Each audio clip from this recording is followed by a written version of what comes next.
American सदर जो हैं जो बाइडन, पाकिस्तान पे इल्ज़ाम लगाते हुए कहा है कि पाकिस्तान का एटमी प्रोग्राम बेकायदा है।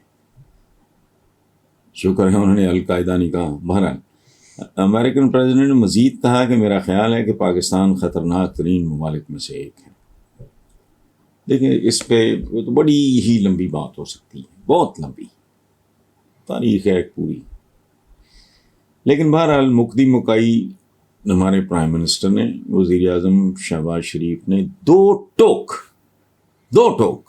लहजे में विदाउट मिंसिंग वर्ड्स कह दिया है कि हक़ाइक़ के बरक्स और गुमराह कुन बयान है। इसके बाद मेरे तबसरे की तो कोई गुंजाइश नहीं रहती।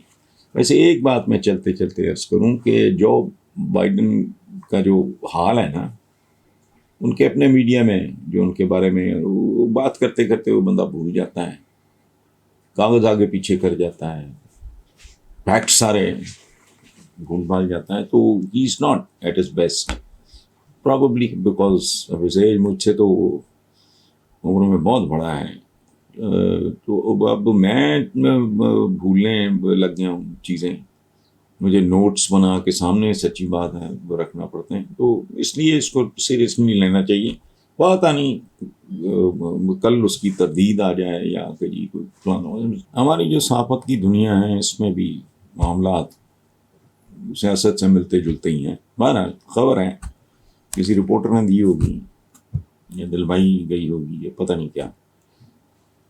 खबर ये है जी कि वज़ीर आज़म शहबाज शरीफ ने अवाम को बड़ा रिलीफ दिया। बिजली के रेट में ₹4.25 की कमी की है, जबकि पेट्रोलियम मसनूआत की कीमतों में भी जल्द कमी का इम्कान है। सादा सा तबसरा है, ₹50 बढ़ा कर 5 कम कर देना अगर रिलीफ है तो भाई फिर तकलीफ किसे कहते हैं। और से वो कहती हैं, अगर इमरान खान को वाकई नाअहल कर दिया गया तो आपके ख्याल में PTI का कौन सा रहनुमा पार्टी को बेहतरीन तरीके से लीड कर सकता है?